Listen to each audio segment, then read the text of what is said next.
ఇక ఈ రోజు ప్రధాన వార్తలు చూసినట్టయితే నాగర్ కర్నూలు జిల్లా కల్వకుర్తి పట్టణంలో బీఆర్ఎస్ పార్టీ ఆధ్వర్యంలో ప్రముఖ కవి గాయకుడు స్వర్గీయ వేదా సాయిచంద్ జన్మదిన వేడుకలు ఎంతో ఘనంగా నిర్వహించారు. వేదా సాయిచంద్ చిత్రపటానికి పూలమాలలు వేసి నివాళులర్పించినటువంటి పరిస్థితి కనిపించింది. ఈ కార్యక్రమంలో మున్సిపల్ మాజీ chairman Edama Satyam, BRS party Kalwakurthy మండలాధ్యక్షుడు విజయ్ గౌడ్, కాటన్ మిల్ అధ్యక్షుడు సూర్యప్రకాష్ రావు, పట్టణాధ్యక్షుడు భవన్ల మధు, పలువురు నేతలతో పాటు గాయకులు, కళాకారులు కూడా పాల్గొన్నారు. ఈ సందర్భంగా వారు మాట్లాడుతూ వేదా సాయిచంద్ తెలంగాణ ఉద్యమంలో తెలంగాణ ఆవశ్యకతను తన ఆటపాటతో ఎంతో రక్తి కట్టించి ప్రజలకు ఆవశ్యకతను ఎంతో క్షుణ్ణంగా వివరించాలని చెప్పేసి, అతని తెలంగాణ పోరాట స్ఫూర్తి పటిమ మరవలేదని చెప్పేసి కూడా ఆయన గురించి నాయకులంతా కూడా కొనియాడినటువంటి పరిస్థితి కనిపించింది. మరొక వార్త చూసినట్టయితే RRR అలైన్మెంట్ మార్పులో భూములు కోల్పోతున్నటువంటి రైతులను మాజీ mission Bhagiratha vice chairman Uppala Venkatesh పరామర్శించి వాళ్ళకు మనోధైర్యం కల్పించినటువంటి పరిస్థితి కనిపించింది.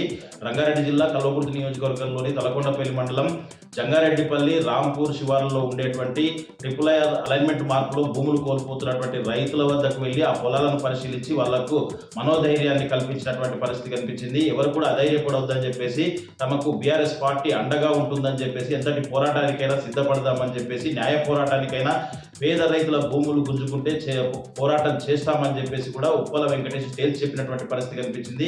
ఈ సందర్భంగా పలు పొలాల్లో ఆయన కళ్ళు తిరుగుతూ ఎక్కడెక్కడైతే అలైన్మెంట్ మార్పు వచ్చిందో దాన్ని మొత్తం కూడా క్షుణ్ణంగా పరిశీలించారు. ఆ రైతులతో మాట్లాడి వాళ్లకు మనోధైర్యం నింపినటువంటి పరిస్థితి తలకొండపల్లి మండలంలో కనిపించింది.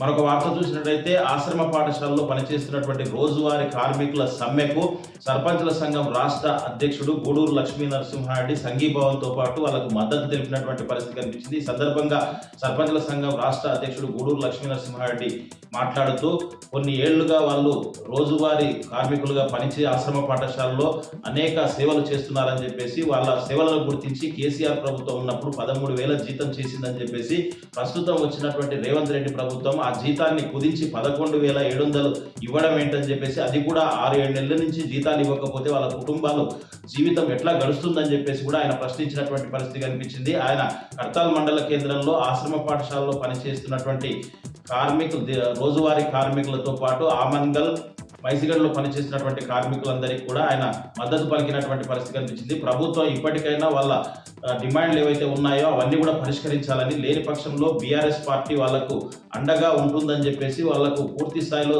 సమ్మెకు సంఘీభావంగా ఉండడంతో పాటు ప్రభుత్వంపై పోరాటం చేస్తుందని చెప్పేసి కూడా లక్ష్మీ నరసింహారెడ్డి ప్రభుత్వాన్ని హెచ్చరించినటువంటి పరిస్థితి కనిపించింది.